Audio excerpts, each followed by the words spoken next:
Spoštovane in spoštovani, še nekaj o ptujskem turizmu. Mitreji so nekaj, kar je na Ptuju zelo dragocenega. Tukaj smo, kot vidite, pri tretjem Mitreju. Torej nekaj, kar bi se dalo odlično tržiti v turistični ponudbi, ampak na Ptuju je to takole, da imaš tako pomembno in redko svetišče.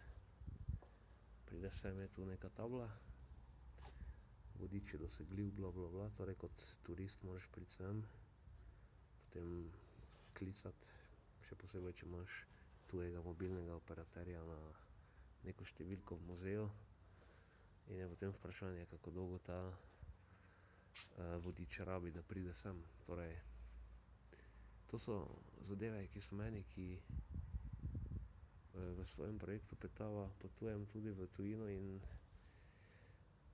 skrbim za promocijo denimo mesta, kot je Dunaj. To je meni nepojmljivo, da se kaj takega lahko zgodi.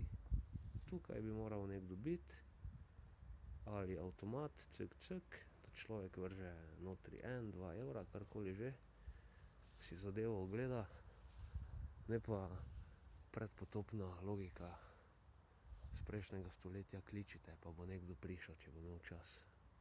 Mislim, turista moraš negovati tako, da si želi v tvojem kraju ostati za vedno, ne pa da si misli, kam sem to prišel, v neko culo kafrijo, pol pa ko prideš, pa vidi te deske tu levo, ki sem jih v predhodnem videu tematiziral, tako da potrebna je temeljita reorganizacija in revitalizacija Ptuja.